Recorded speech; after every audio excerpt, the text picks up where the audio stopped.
সম্মানিত ভাই বন্ধুরা, আসসালামু আলাইকুম। আজকে আমরা পায়েস রান্না করব।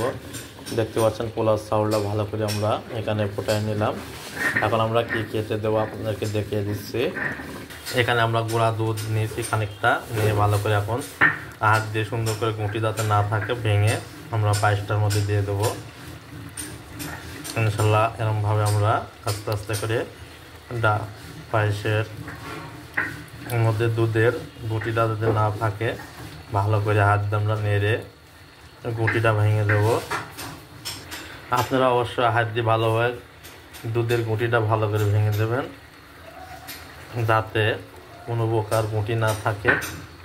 দেখতে পাচ্ছেন এই যে গুঁটিগুলা ছোট ছোট দানা, এগুলো সুন্দর করে আমরা হাত দিয়ে নেড়ে ভালোভাবে গুঁটিটা চটকায় বা ভেঙে দেব।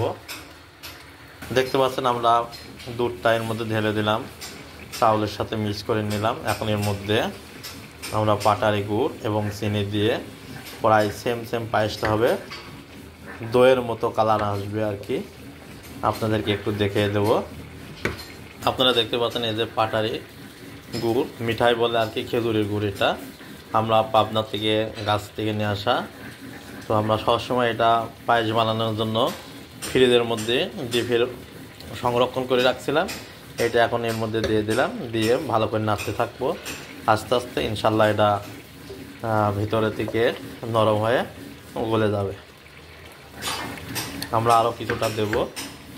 এখানে আমরা এর মধ্যে মশলা, দারচিনি, এলাচ এবং তেজপাত এবং লবঙ্গ দিয়ে দিলাম। দিয়ে এখন পাটাটা এখন দেখতে পাচ্ছেন আস্তে আস্তে আমাদের কালার আসছে পায়েসের। আস্তে আস্তে কালারটা লাল হতে থাকবে, আমরা নাড়তে থাকবো যাতে তলায় না লেগে যায়, সেদিকে আমরা অবশ্যই লক্ষ্য করব। কালারটা ঠিক আমাদের পায়েসের কালার আসবে, একদম দইয়ের মতো কালার হবে। এখন দেখতে পাচ্ছেন আমরা এখানে চিনি দিয়ে দিলাম সামান্য পরিমাণ, দিয়ে একসাথে আমরা আস্তে আস্তে আমরা এখন নাড়তে থাকবো, হালকা হেঁটে থাকবো যাতে তলায় না লেগে যায়, সেদিকে অবশ্যই লক্ষ্য রাখবো। অবশ্যই আমরা হালকা হেঁটে রাখবো। দেখতে পাচ্ছেন আমাদের পায়েসটা ফুটতেছে, যাতে জোরে দিলে গায়ে ছিটে পড়বে। আস্তে আস্তে আমরা নাড়বো আর এটাকে জিরের মাধ্যমে চুলাতে বসে যাতে কোনো প্রকার গায়ে ছিটে না পড়ে, সেদিকে অবশ্যই লক্ষ্য করে রাখবো। আপনারা দেখতে পাচ্ছেন ইনশাল্লাহ আমাদের পায়েসটা পড়া ঘন হয়ে আসছে। আর একটু আমরা পরিপূর্ণভাবে ঘন করে নামিয়ে ফেলবো। অবশ্য দেখতে পাচ্ছেন কালারটা সুন্দর আসছে।